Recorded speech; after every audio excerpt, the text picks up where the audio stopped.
Okay, now we move to the interior of this 1962 Mobile Scout compact or 10-foot edition.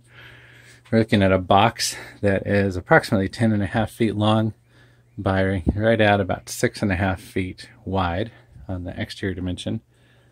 Here in the interior, we would have had a forward galley just inside the door over in this area that would have run from the door to the what was a closet.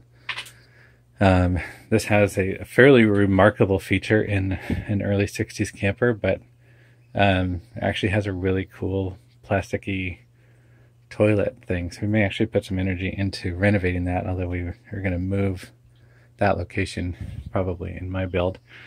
Our front cabinet gives us some clues as to original hardware, sort of the finish style, sort of a frame with plywood on the back, a little bit of the welting left.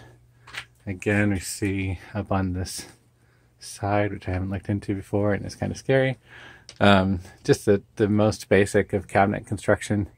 So we will probably mimic some of that in the rebuild. Interestingly, these little windows don't seem to be big leakers, although the other ones do. Really nice curtains here, probably an add-on, you could say. Not an original screen there, stapled inside, and a beautiful shade of pink, probably added on by some well-intentioned individual. We have a water tank on board. I'm going to go back to the wide angle, which I'll probably take out. We do have one of the wheel wells. We'll need another one fabricated for the other side. It's always fun to see the treasures. So in this case, we have a adding machine.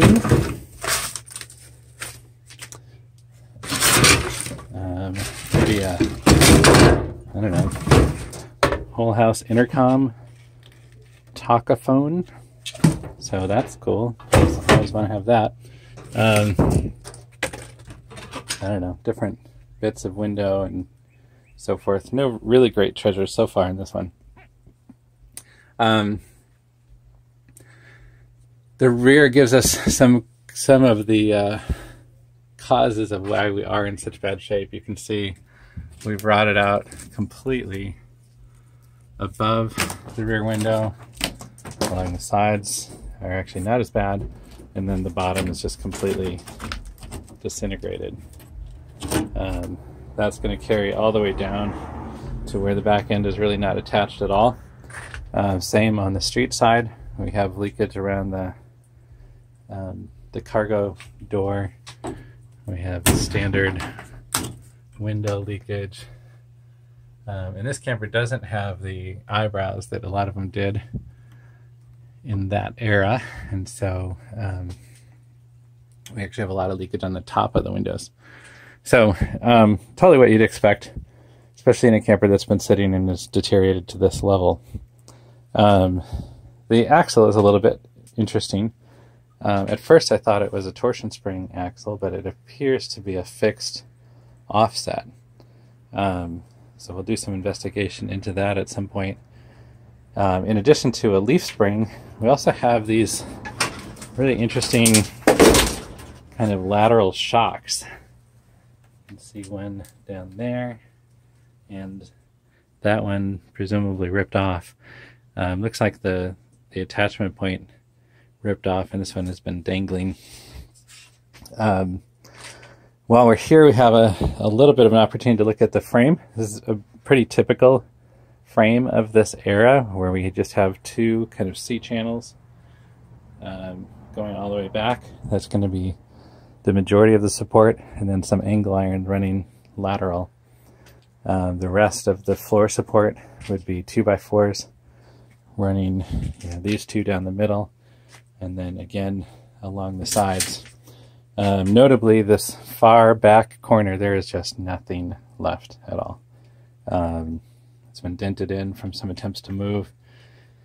We may or may not be able to salvage the sheet metal in that case, but when you move this corner, the whole camper is just floating at that point, and it's a little bit remarkable that we made it home. Structure in this case comes from standardly 1x2s with staples just into the side, so not the most stable thing you ever saw in your life. Also, these curves are fabricated out of little bits at a time, kind of notched and thrown together. At the cost of some additional weight, I like to do those out of many fewer pieces of wood and just cut the curve out of something like a 1x12 or something like that, but we'll get into that in construction. Our ceiling sheet metal is okay. There's one hole that we'll need to deal with, but hopefully not something that's going to cause us to have to do new sheet metal up and over, because that's one of the more costly aspects of a renovation. We do have the door. We removed the door in our shipping process. At the moment it's rusted really badly along the hinge, so we probably are going to have to replace that hinge. But we do have serviceable sheet metal. We have our signature Mobile Scout window. You can see, if I zoom in a little bit, kind of the standard, really just cardboard on the interior of that. So we'll reframe the whole door. We'll insulate it, usually using probably rigid foam. Our door hardware, as irony will have it, I did not intend to get into a camper project, so when I had a complete Bargman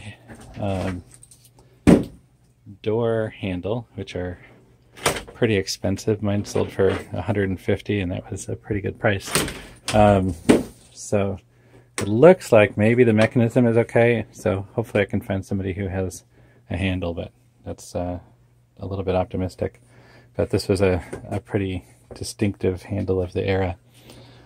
But, you know, we have the screen frame, which is helpful.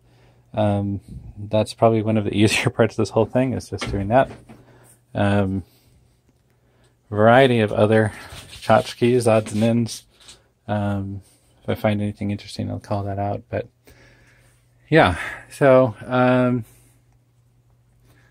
I don't know that there's anything seen here that is going to be a part of the final actual restoration. We're probably going to just start from scratch on everything here.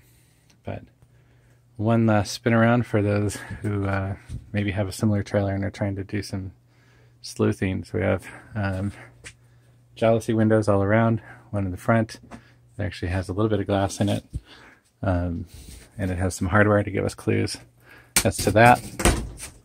On the side, just rip my curtain down. Similar mojo, a little bit of glass, so that should be something we can redo.